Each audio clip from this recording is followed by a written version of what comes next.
The only weapon against defamation of character is the truth. Now, I saw many messages, I'm getting many calls, and there are things that need to be said. As the interim deputy political leader of the Progressive Democratic Patriots, I want to reassure you that we are committed to the emblematic words of our political leader, government of the people, for the people, and by the people. Now, sometimes I say good people may do bad things, but it doesn't make them a bad person. And bad people may do good things, but it doesn't make them a good person. I want to give you a little parable about this driver. There were two drivers, two bus drivers. One owned the bus and the other one was a driver of the bus. The owner of the bus handed over the key to the driver of the bus. And he said, "Go, I entrust you with my bus. I entrust you with my family. Drive them to their destination."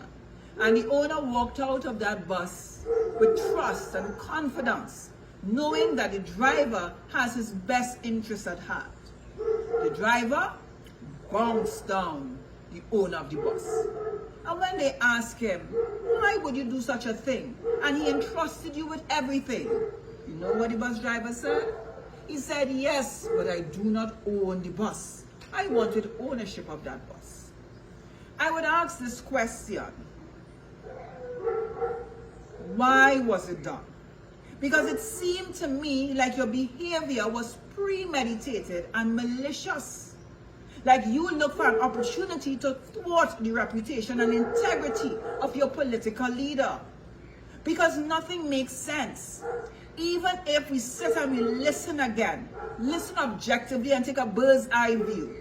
He made an appeal. He said that I am appealing to for humanitarian aid.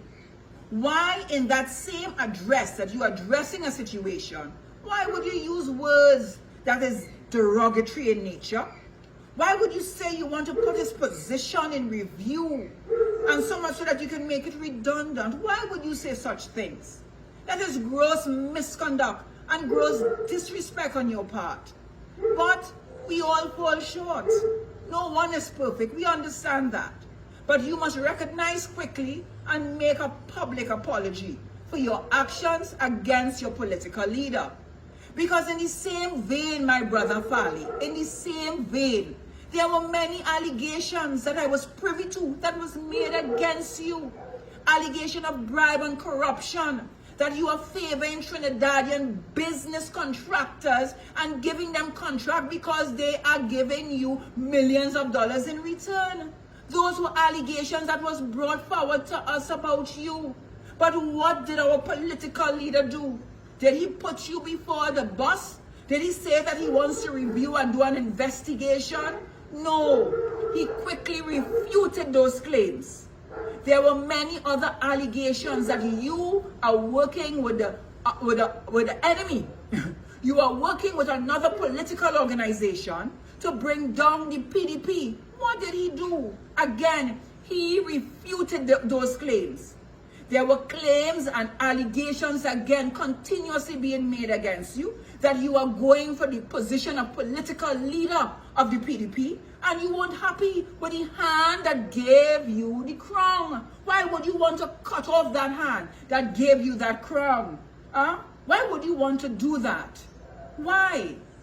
Nothing makes sense. Now, hence the reason I would ask, what were your intention? Why would you want to commit political genocide and suicide? Why? Because what I am seeing now on social media, you can see the division, you can see the confusion, you can see the chaos that is being caused by what? By what? The people of Tobago would have put their hope, would have entrusted everything that they believe in. They would have bought into an ideology. Yes? And why would you want to now disregard that?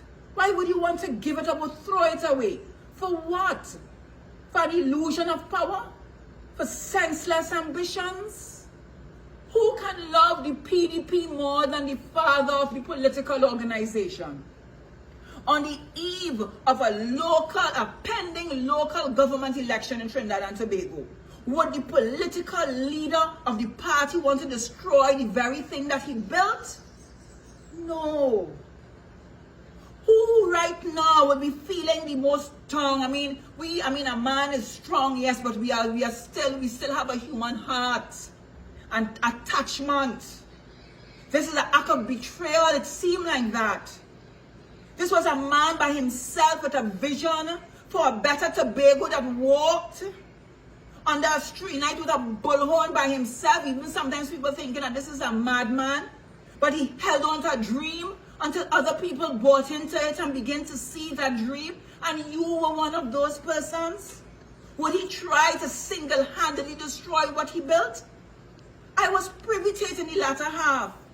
Because allegations after allegations came up against you, and he kept on refuting them all. It is like a father that removes his shoe to give it to his son so that he can walk in comfort, so that he would not be pricked by the thorns. And the father walked over those thorns instead. Why? Because he believed in you. Why would you behave like that? I say that no one is perfect. Make a public apology. He is not deserving of that from you, my brother Farley. You he entrusted. He waited months upon months upon months for you to assign an office for him. He was a deputy chief secretary without an office for many months. Many months. He was your political leader that entrusted you with that position. How did you become chief secretary? It was with his authorization, my brother Farley. What did he not give to you? What more did you want? What was your intention of your actions? Is it that it was a political buyout on the eve of a local election?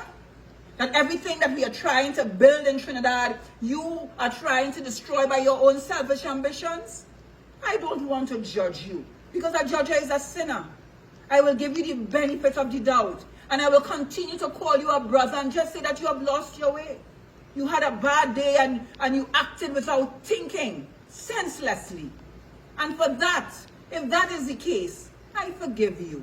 Because you know what? Love covers a multitude of sins. And today is the Sabbath. What a better day to reflect and start over and really understand that humility comes with a great deal of integrity. Have a good evening.